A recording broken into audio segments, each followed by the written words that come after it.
Such a delight to be with you.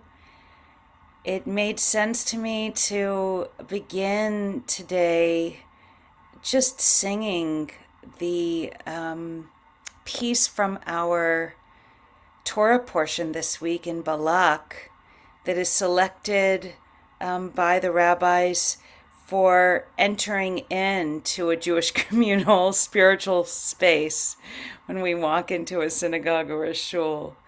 So a while ago, I put this to a tune, so I'm just going to sing my tune, and I invite you to join along with me, and I believe the words in Hebrew and English will be in the chat.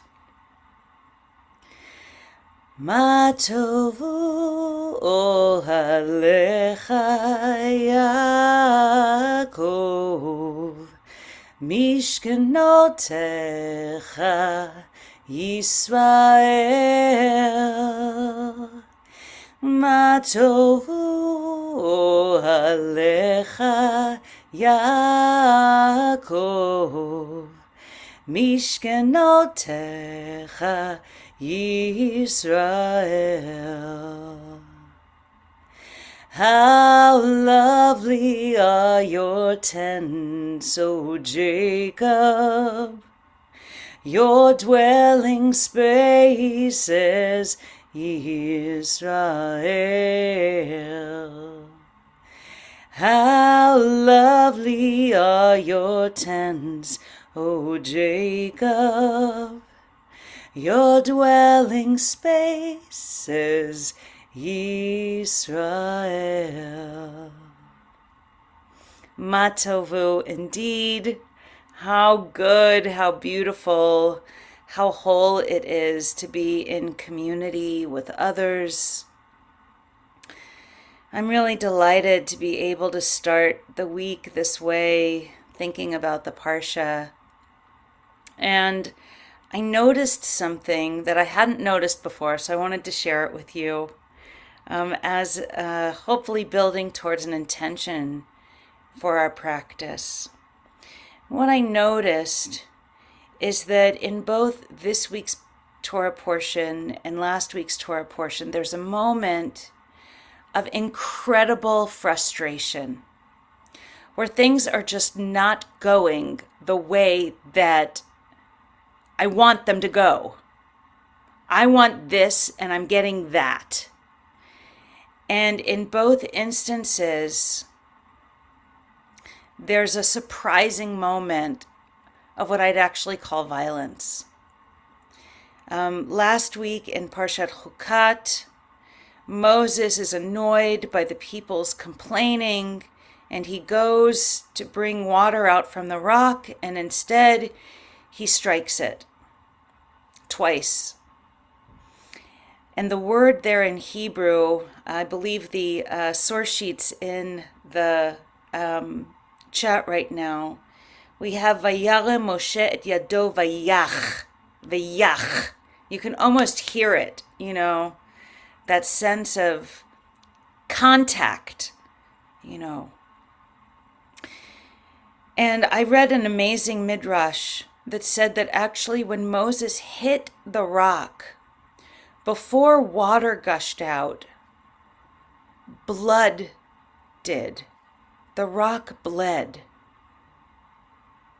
And I'm just so struck by that image of so much of our attention is on Moses and why did he do this and why was it enough to keep him out from the land of Israel? And we're thinking about Moses so much, and this midrash asks us to think, you know what? What happened to the rock? The rock bled in that moment. And then in our Torah portion, we have this amazing, miraculous scene with Bilam the prophet and his donkey. And the donkey isn't going the way that Bilam wants it to. Bilam wants it to go in one direction, the donkey's going another. And Bilam can't see that the donkey's actually saving his life each time from an angel with a sword. And the donkey speaks to Bilam after Bilam what? Vayach Bilam. Bilam strikes the donkey. Same verb. And so I'm really thinking about, I don't know, maybe somehow for you, the world isn't just going the way you wanted it to, the way you thought it might, or even, dare we use the word, should. You know, maybe you think it should be going one way and things just aren't going that way. And what do we do when we meet frustration? How do we respond? Well, Moses and Bilam, vayach, struck, used violence. I think in some ways we're being led to an option to use our words by the donkey, by the one who received the hit and felt it, and said, there's another way. Even though I don't usually talk, I'm going to speak to show you that way. And then really, what I think so much of this Parsha is about is then, if we do speak, how do we speak? Do we speak in the language of cursing? Or can we find a deeper level of speech that is blessing?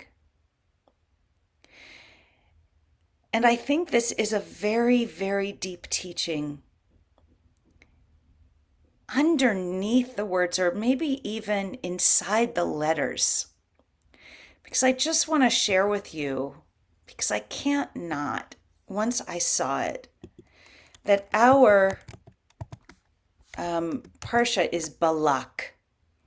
And if you use the Hebrew, that's Bet Lamed Kaf, Kuf, right?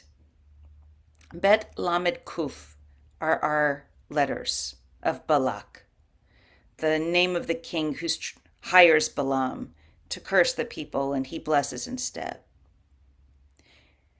Balak, if you just switch the letters around, is kabol, the verb used in our Parsha for cursing.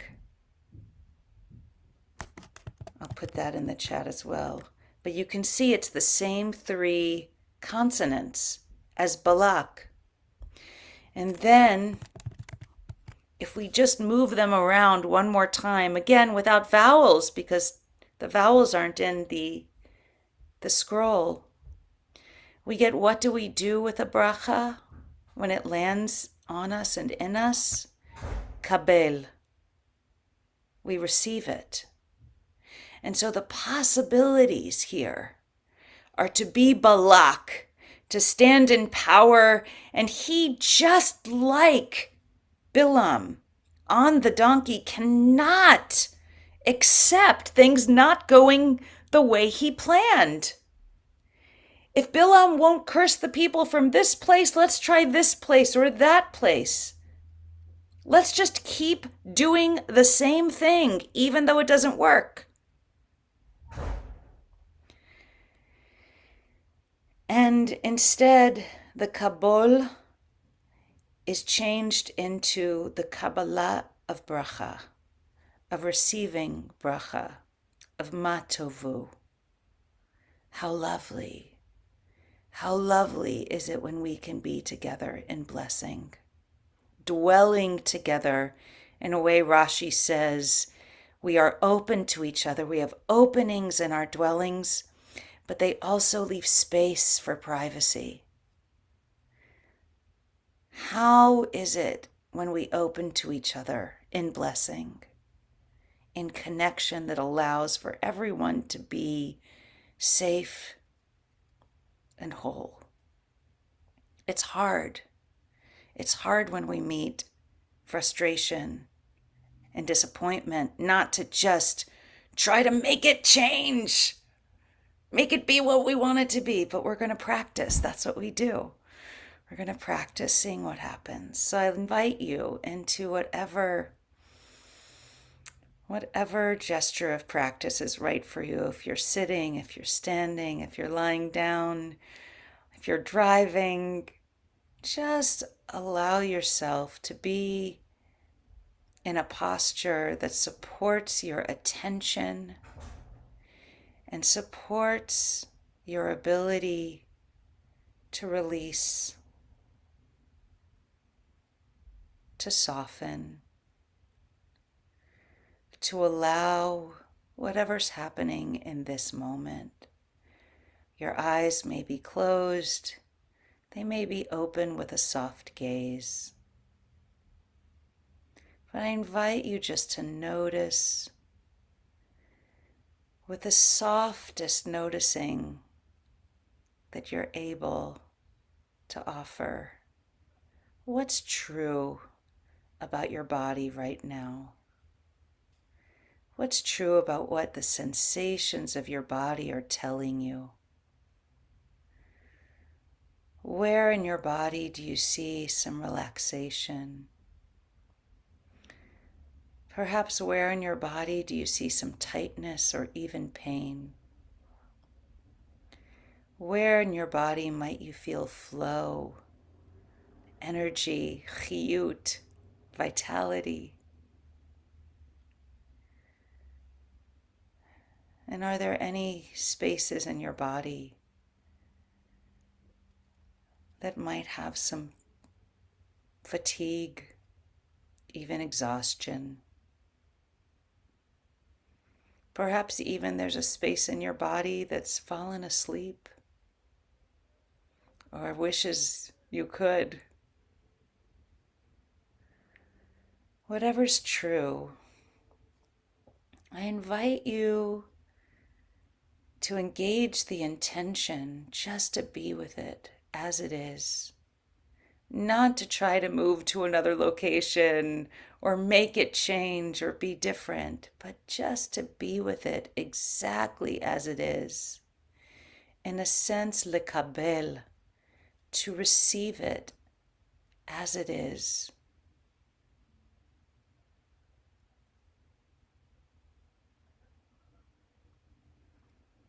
You may want to notice the truth of your breath.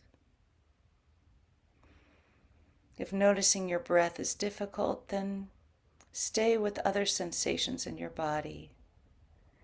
But it might bring a sense of relaxation to notice you are breathing and to notice the quality of the breath. The inhale, the exhale. Our bodies know how to use the openings, the nostrils, the throat,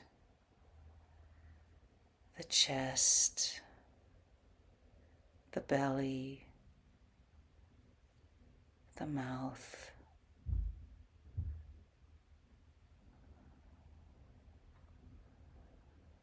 How is air entering into the tent folds of your body, perhaps through the nostrils? And how is it exiting?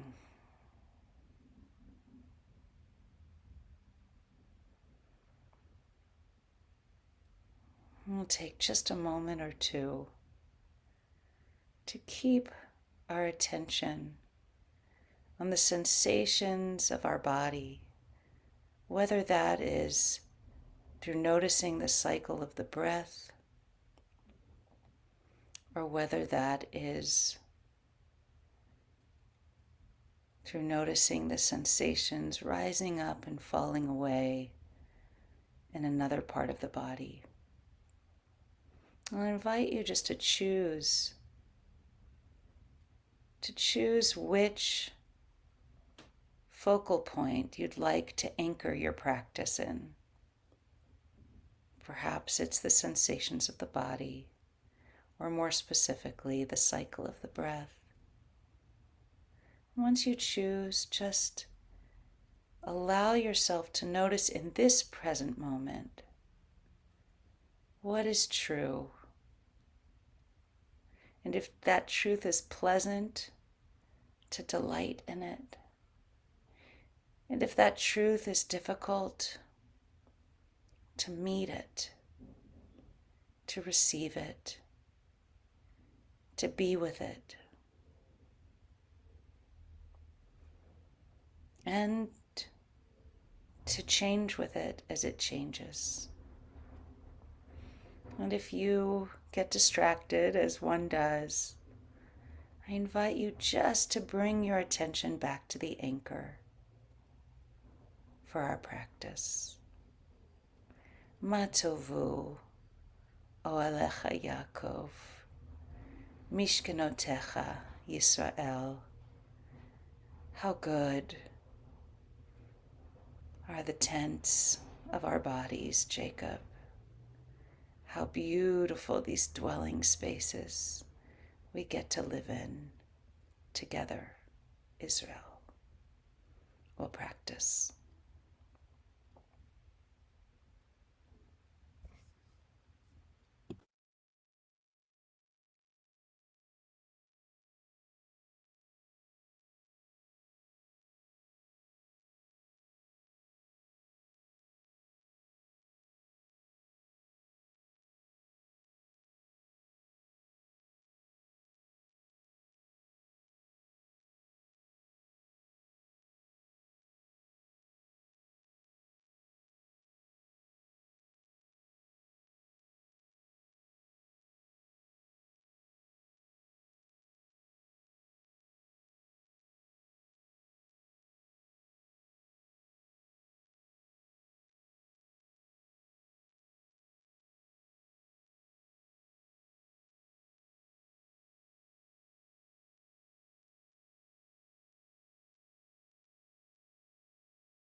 How lovely are your tents, O Jacob, your dwelling spaces, Israel.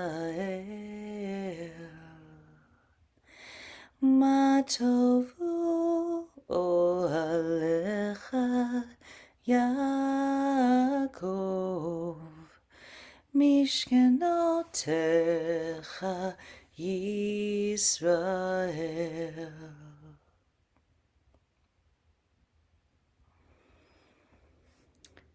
To close our sit today, I'd like to share with you something I wrote a few years back as part of a celebration of our mutual teacher for many, meaning many of you here, the great Rabbi Sheila Peltz Weinberg.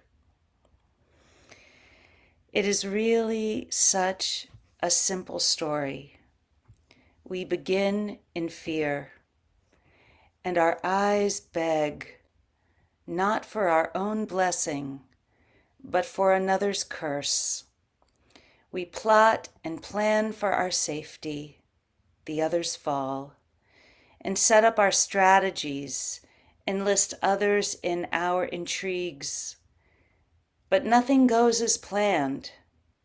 3 times the transportation breaks down on the way to the event. 3 times, and it must be the darn donkey's fault. 3 times I try to get the answer I want. 3 times I drag you to different mountaintops to hear what I want you to say. 3 times I'm told, your plan is not my plan. The very letters of my name, Balak, called me to curse. Oh, if we could sit and wait, if our eyes could open like Bilam's, if we could open our hearts to God's beating heart, if the words we spoke were the ones that God places in our mouths, we would rearrange the letters of our name and receive and bless. May we, as we encounter difficulty, bring the practice of meeting things as they are to allow us to turn what might have been an expression of cursing into one of deep blessing, and thus fulfill the blessing given to our ancestor, Abraham, for us all to live in the world, to be for a blessing. Ken Yehi Ratzon. Ken Yehi Ratzon. Thank you, Dorothy, for that beautiful teaching and practice. We'll have an opportunity to ask Dorothy questions and share reflections in a moment. But first, let's turn to Mourner's Kaddish. Rachel's putting it up on the screen. If you are saying Kaddish, if you're remembering someone today, we'd love to see their names in the chat so we can be with you in mourning and memory. If it's your custom to stand, please rise. You're welcome to unmute. And the rest of the community can join in responding and in support. Yitkadal Yitkadash Shemei Rabbah. Yitkadal Shemei Kutei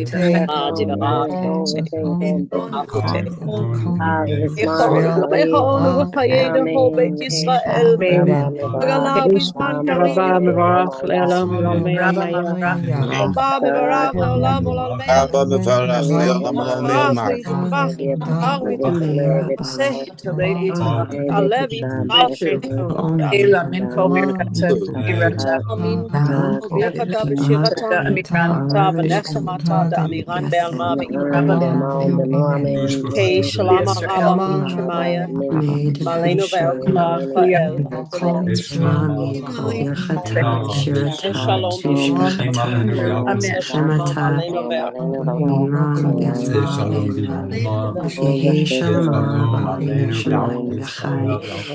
Shalom, Be'al Yisrael, Be'im Stay Shalom B'Mamav, Stay Shalom Be'al Yisrael, Be'al Amen. Amen. Amen. Their memories be a blessing, dear ones, and may all who are grieving be held in love. Amen. So we have the beautiful opportunity to turn to connect with Dorothy further with some questions, reflections. If you have a question, please write in bold question so I can see it easily in the chat. And let me just see if there are questions to open with. Well, while people, question from Laura.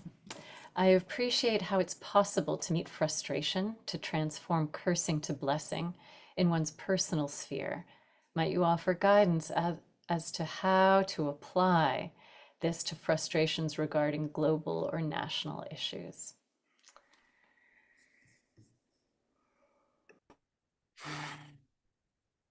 This is the question of the day.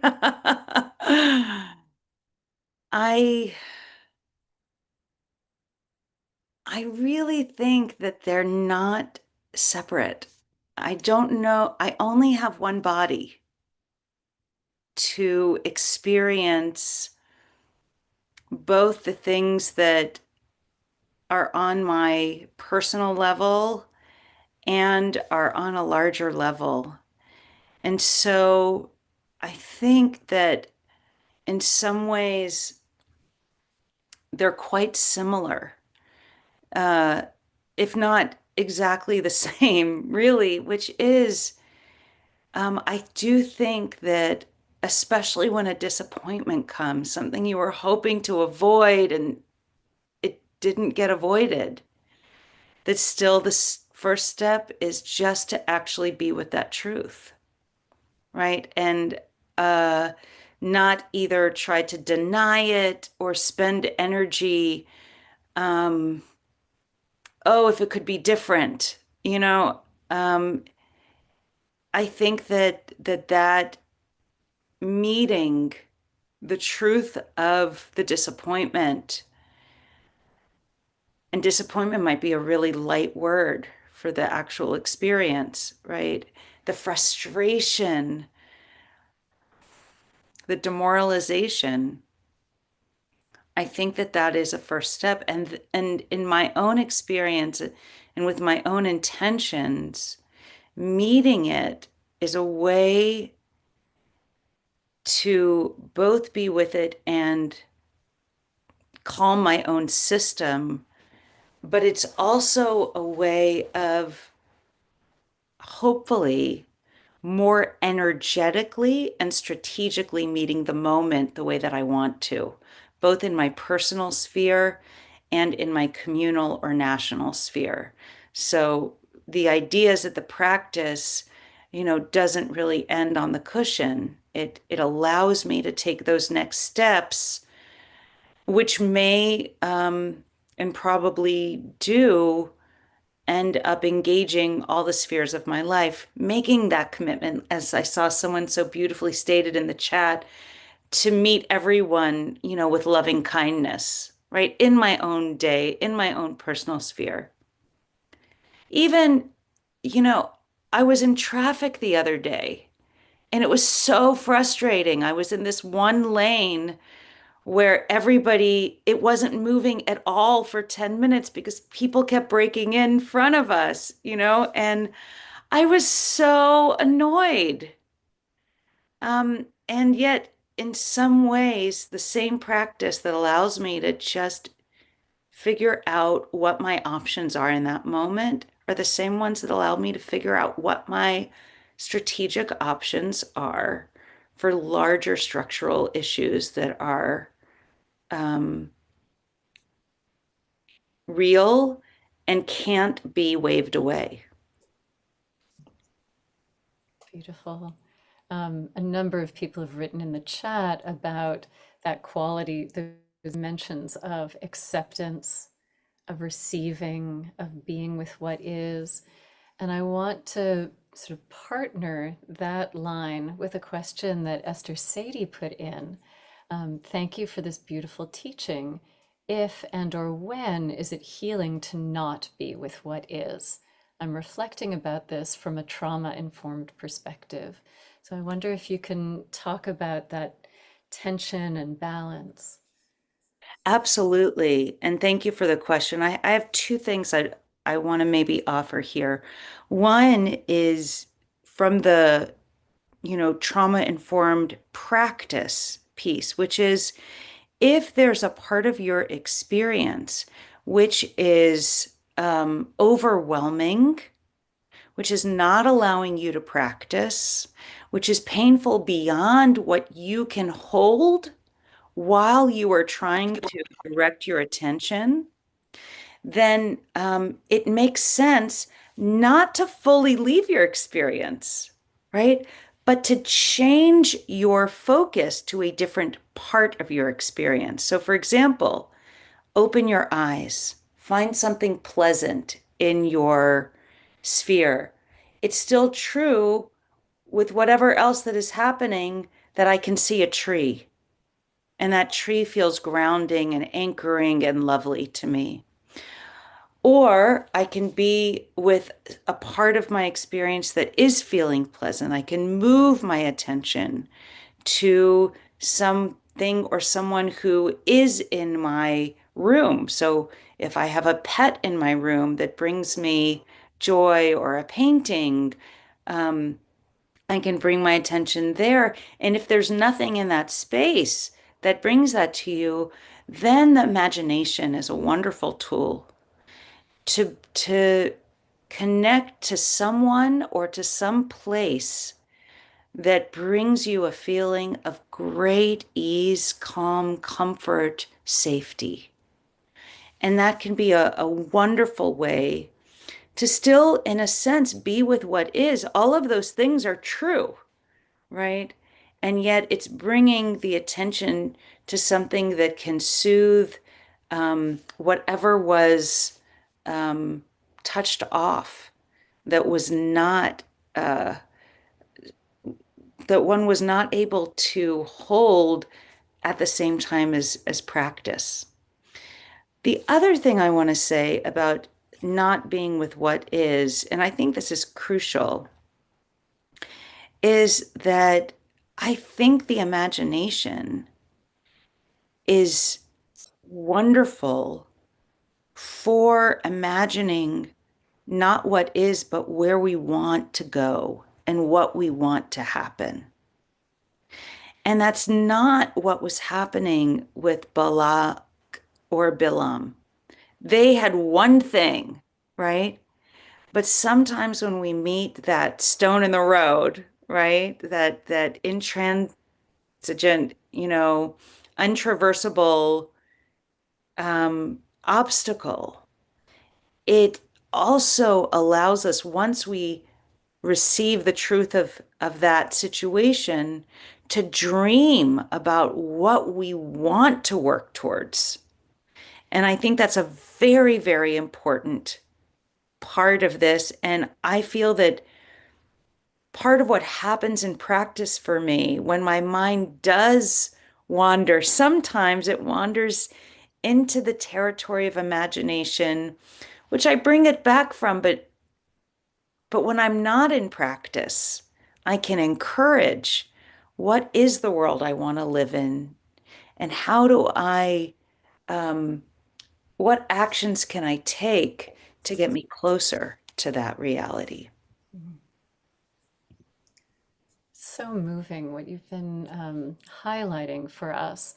And as you're speaking, one of the things that I hear is, which is so essential to practice, is about choosing. And you were highlighting the yach of Yes. Moshe and the yach of Bilam. And from knowing my own experiences of acting out of frustration, the space of choice is completely collapsed. It is Mhm. such a reflective, a reactive push into action.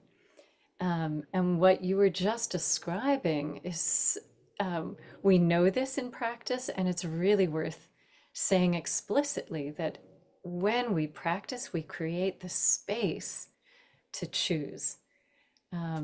And I'm also struck by the way that you're talking about imagination, that that is also creating a wider space than just the automatic external stimulus, immediate reaction, external stimulus, immediate reaction.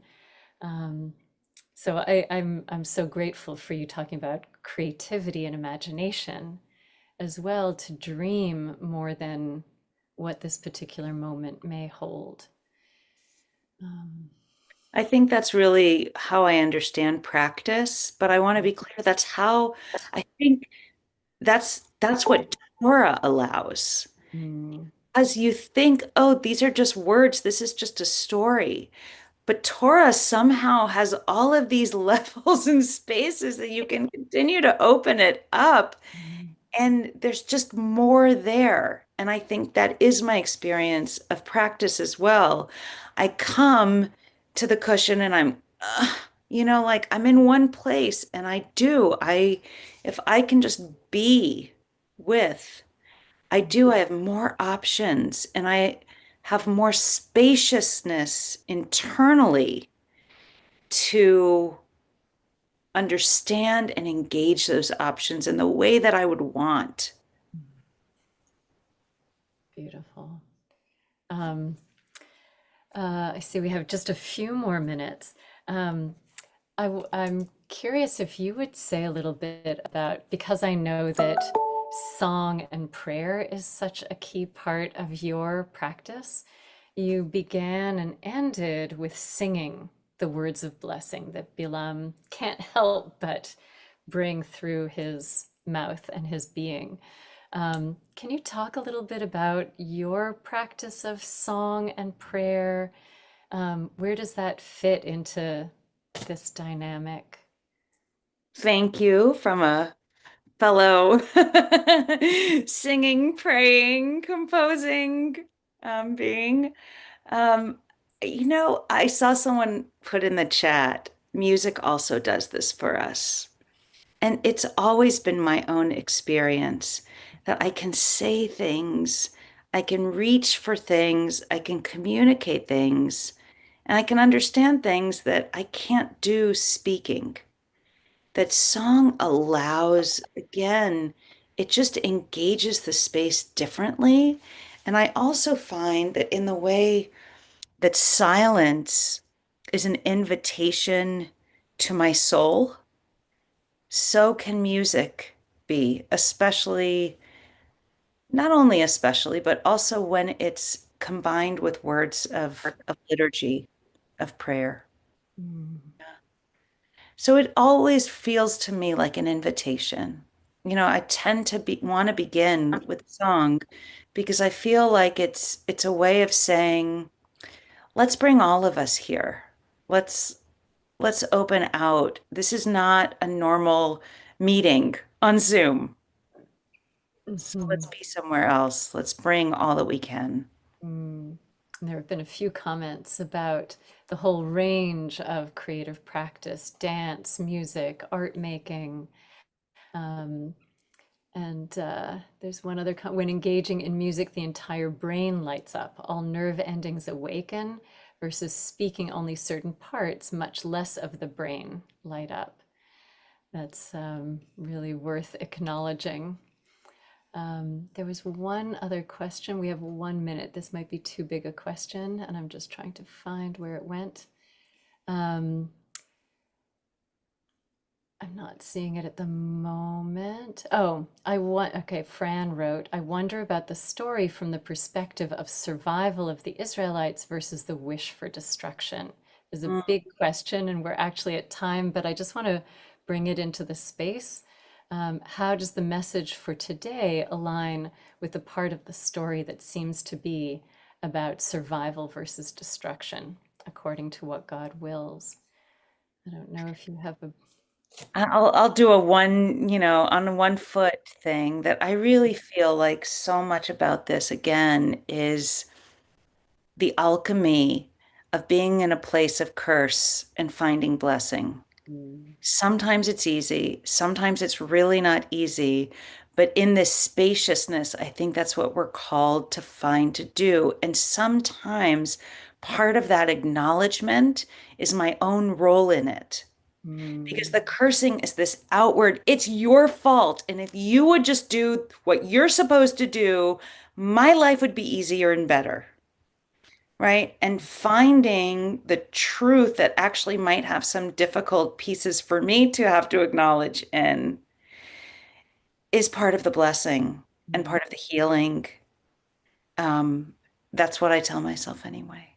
Beautiful. Thank you so much, Dorothy. Thank you, Rachel, for tech support.